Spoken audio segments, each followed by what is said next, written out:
Qué bella es mi ciudad. Damasco es mi hogar. Adoraba pasear de la mano de mamá por el centro de la ciudad, admirar el antiguo palacio otomano de Azov, prueba de lo esplendoroso que siempre ha sido mi pueblo. Adoraba rezar a Allah en la mezquita de los Omeyas y sentir que Él está a mi lado y que nunca nada me pasaría. Mi ciudad era grande, mi país era hermoso, mi vida era buena. Siria tenía sus defectos. Tiene tiempo ya desde que papá salió por primera vez de casa a protestar en las calles. Papá me contó que muchos como él estaban unidos a un movimiento al que él llamaba Primavera Árabe y que lo hacía porque quería para mí un futuro mejor, con menos corrupción, menos represión, más libertad y más democracia. Mamá temía que algo le pasara a mi papá. Decía que ir en contra de Bashar al-Assad nos podría poner en peligro. Y de pronto, el estruendo. Papá llegó a casa con una expresión en su rostro que jamás le había visto. Pronto, nos surgió a protegernos y alejarnos de las ventanas. Los bombardeos habían empezado. Pero mientras más eran los bombardeos, peor era el resentimiento. Papá seguía yendo a las calles hasta que ya no pudo más. Entendió que el dictador no cedería. Ya no podía ir a la escuela porque estaba en ruinas. Ya no podía regresar a casa porque no tenía ninguno. Entonces fue cuando emprendimos nuestro primer viaje. Fue hacia el sur, al campo de refugiados de Zaatari en Jordania. Papá decía que ahí podríamos vivir en lo que pasaba la tempestad. Jamás había visto a tanta gente coexistiendo en el mismo lugar. Jamás había presenciado a tanta gente unida en sus corazones, orando por el retorno a sus hogares. A los 4 meses, mamá rompió en llanto. Vivir bajo los bombardeos es más digno que vivir así, que morir cada día cientos de veces, decía. El hambre, el frío y las enfermedades no estaban consumiendo. Habíamos escuchado que muchos se habían ido a Europa en búsqueda de mejores condiciones de vida. Pidió perdón a Allah por despreciar los alimentos de aquel lugar. Después los habría necesitado para la larga travesía que estábamos por comenzar. Emprendimos nuestro viaje en dirección al norte. Fue doloroso volver a poner los pies sobre tierra siria, solo para volver a dejarla en cuanto llegamos a Turquía. En la ciudad de Izmir, mi familia le pagó a un hombre que prometía ayudarnos a cruzar en un bote de plástico a Europa. Tuvimos mucha suerte de haber ahorrado el dinero suficiente, pues algunos de los demás no lograron pagar tanto para cruzar los Lesbos a Grecia, la puerta de Europa, la entrada a nuestro nuevo futuro. Cruzamos entonces por el mar Egeo hasta Grecia. Aquel bote parecía no soportar a todos los que veníamos dentro. La desesperanza de algunos de los tripulantes era angustiante, pues el sonido de los bombardeos se había quedado retumbando en sus cabezas. La paranoia y la depresión los abrumaba. Probablemente creían que ya no estaban en manos de Allah, sino de los mafiosos y el pedazo de hule amarillo sobre el cual flotaban. Llegamos a Atenas, con el corazón a tope por la alegría de lograr llegar a Europa. Y con esa calma en nuestra mente, dormimos en una cama por primera vez en 5 días. La red mafiosa que trafica a los refugiados como nosotros ya está bien establecida desde Grecia. El chofer de autobús que nos llevó hasta la frontera de Macedonia era parte de esa red. Al llegar a la frontera de Grecia con Macedonia, la calma desapareció. Tuvimos que bajar del camión y completar el resto del trayecto hasta Macedonia a pie. La lluvia caía a cántaros, «Corre, rápido, date prisa, no te retrases», gritaba el afgano. Éramos ya 20 personas las que viajábamos con aquel guía, y la tensión crecía mientras más personas se añadían a la travesía. Después de 2 horas de espera y lluvia imparable, cruzamos con grandes esfuerzos la frontera enrejada y custodiada por soldados. La parte más difícil del trayecto había empezado. Por todos lados salían locales tratando de estafar a mamá y a papá. Taxistas ofrecían trayectos cortos por grandes sumas de dinero. Comerciantes vendían alimentos a precios muy altos y los insultos y maltratos nunca faltaban. El rechazo dolía más que las llagas de los pies y que el vacío en el estómago. Ya cuando cruzábamos Serbia, se difundía el rumor de que lo peor estaba por venir. Hungría estaba cerrando sus puertas y la frontera era impenetrable. Todos temíamos de la frontera, de los mafiosos, de los estafadores y hasta unos de otros. Llegamos a Budapest y tuvimos que dormir en las calles. Fuimos rechazados de cuantos hoteles llegábamos. Algunos lo hacían bajo excusa de no haber más lugar. Otros ni siquiera querían escuchar nuestras palabras diciendo: «Aquí es Hungría, háblame en húngaro». Los rumores eran ciertos. Hungría era un infierno. En cuanto tuvimos oportunidad, tomamos el primer tren que nos llevaba a Viena. Austria nos llegó como agua en el desierto, como luz en la oscuridad. En aquellos días, decía papá, Austria y Alemania habían abierto sus fronteras y nos estaban recibiendo bien. De inmediato, grupos de ayuda humanitaria nos extendieron la mano y nos dieron de beber y comer y nos facilitaron la entrada a los trenes especiales que nos llevaron a Múnich. En aquella estación, mi grupo de 20 personas se había disuelto. Algunos habían desertado y se habían quedado en los campos de la ACNUR. Otros decidieron volver y otros simplemente les perdimos el rastro. Ese día estábamos ahí, entre otros 10.000 migrantes ansiosos por llegar a nuestro destino final. Al llegar a Múnich, la policía nos acercaba a intérpretes que ayudaron a mamá y papá con los procedimientos para ingresar a los centros de registro de emergencia. La recepción era tan eficiente en Austria y Alemania que contrastó con el desorden de las 5 fronteras anteriores. Por primera vez en todo el camino, sentimos recuperar un poco de nuestra humanidad. De pronto, volvíamos a importar. En la frontera revisaron nuestros papeles. Todo lo que pasó después de ese día no fue más que mejoras. Alemania nos dio techo, comida, servicios sanitarios y ropa. Papá tuvo oportunidad de obtener 143 euros mensuales para nuestros gastos. Mamá me explicó que esto es porque hay una ley de asilo, que nos protege por al menos 3 meses. A la par tuvimos que comenzar a aprender alemán y a tomar un curso de integración. Mamá y papá también toman otro curso para poder eventualmente volver a trabajar. Hay otras personas que no trabajan para el gobierno, pero que nos quieren ayudar. He escuchado sobre un montón de iniciativas que tratan de hacer nuestra vida más sencilla.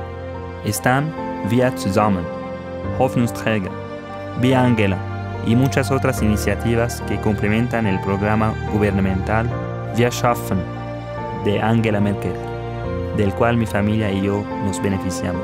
Mi familia y yo, al orar, damos gracias a Allah por Merkel y por los alemanes que nos han tratado tan bien. Y nunca perdemos de vista los afortunados que somos por haber llegado a su país y lo benévola que es, a diferencia de los demás que nos encontramos en el camino.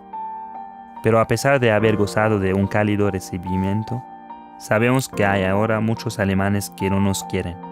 Creen que somos malos, que les vamos a quitar su estabilidad y sus trabajos. Apoyan ideas de extrema derecha, como aquellas utilizadas por el partido Alternative für Deutschland, que condena a Merkel por compadecerse tanto con nosotros. Ojalá supieran que mamá, papá y yo somos buenos, que estamos agradecidos con Alemania y que estamos dispuestos a trabajar para devolverles lo mucho que nos han dado. Papá sueña con pronto independizarse de la ayuda del Estado y pasar de estar bajo protección de la ley de asilo a otra conocida como Hartz IV, bajo la cual podría comenzar a trabajar sin perder por completo la protección del Estado. Por mi parte, estoy aprendiendo. El alemán es difícil y muy distinto a mi lengua, pero en la Volksschule a la que voy y a la que van muchos amigos que ya hice, nos enseñan día a día el idioma. Las costumbres son muy distintas también. Mis papás dicen que tengo que aprender los nuevos usos para alterar lo menos posible al modo de vivir de los alemanes y mostrar respeto a su cultura. Extraño el za'atar y el mujaddara, mis platos favoritos. A pesar de que aquí comen muchos kebabs, el sabor jamás será el mismo. Aquí sabe más el estilo turco. En fin, está de más decir que extraño mi hogar y el recuerdo que tengo de él. Me duele saber que aunque lo quisiera, aunque tuviera las más grandes riquezas, jamás podré regresar a lo que tuve en Siria. Jamás podré volver a ese país, mi país.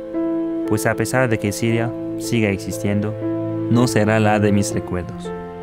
Extraño los paseos en el centro y el llamado al rezo de la Meca a la que íbamos. Extraño tanto, pero sé que extrañar significa dejar algo atrás cuando se tiene algo nuevo. Alemania será mi nueva casa y junto con mi familia trabajaremos para que sea nuestro nuevo hogar. Esta es la historia de muchos sirios que buscan una vida mejor, pero para mí, Amer Bahra, la historia me condujo a otro camino.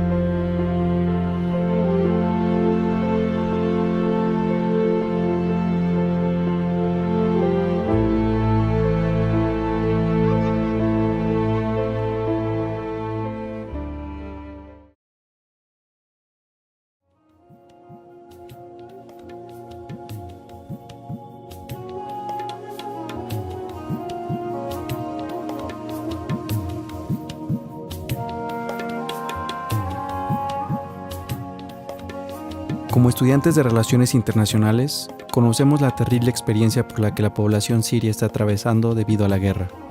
Sabemos que un gran número de personas se han visto orilladas a salir de Siria y buscar oportunidades en otros países. Ante esto, queremos preguntarte, ¿en qué momento te diste cuenta que ya era tiempo de dejar Siria? Hola, me llamo Amer Bahra, soy de Siria, nacido en Damasco. Llevo un año en México. Pues concerniente a tu pregunta sobre en qué momento me di cuenta de que ya era el tiempo de salir de Siria, eso fue cuando ya no pude aplazar más mi servicio militar, porque este es el problema de muchos sirios, los hombres que tienen hermanos masculinos tienen que hacer el servicio militar por parte del gobierno, se ponen con el gobierno y es servicio obligatorio por un año y medio normalmente, pero por la guerra ya no respetan a eso y puedes pasar 5 o 6 años en esta guerra. Y pues yo no quise participar en la guerra ni usar armas, y pues ya en ese momento sí supe que fue tiempo de salir. A México se le ha considerado como un país amigable con los refugiados, un país que se ha solidarizado con las víctimas de otras crisis migratorias en el pasado. Sin embargo, actualmente se presencia que Europa es por mucho el destino más común para los refugiados sirios. Es por tanto que nos resulta muy interesante saber por qué tu historia es diferente. En tu experiencia, ¿cómo es que México llegó a ser tu destino? Pues la verdad, por mucho tiempo intenté salir de Siria, casi durante 2 años, y sí apliqué a muchas becas en Europa como Erasmus y me pusieron en la lista de esperanza.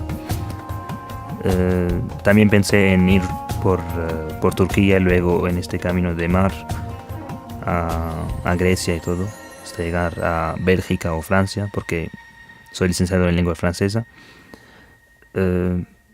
Pero no fue el caso porque Turquía empezó a pedir visa de los sirios, y además de que no sé nadar.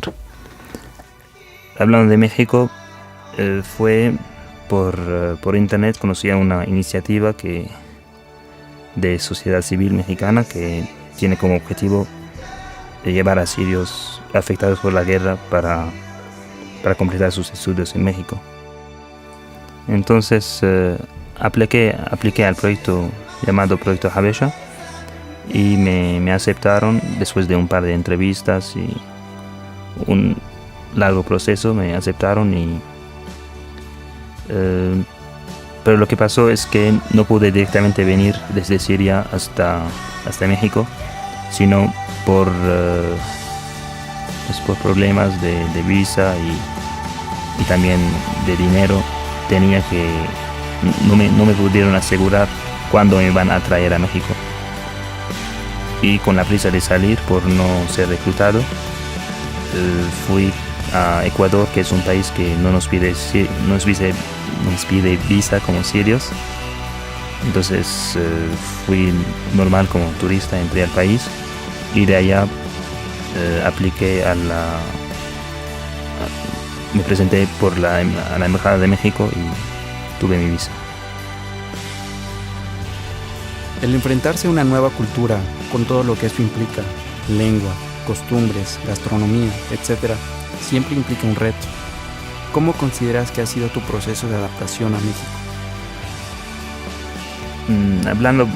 Hablando del idioma, mi caso fue un poco especial que los demás compañeros que vinieron en este proyecto, porque había aprendido español antes de venir a México, como entre 2010 a 2012.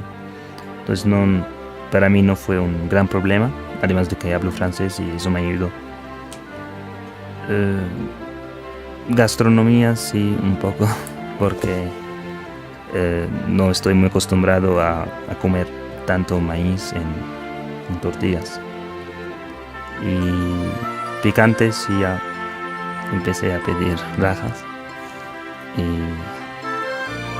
costumbres, pues no veo que México es muy muy diferente, decir todos somos los mismos. Sí, claro, hay cosas diferentes, a veces no, hasta de idioma, ¿no? Hay palabras que no sabía antes y es diferente también aprender en un instituto que hablar el idioma todos los días. Entonces a veces como estoy harto de hablar tanto español y quiero hablar mi idioma.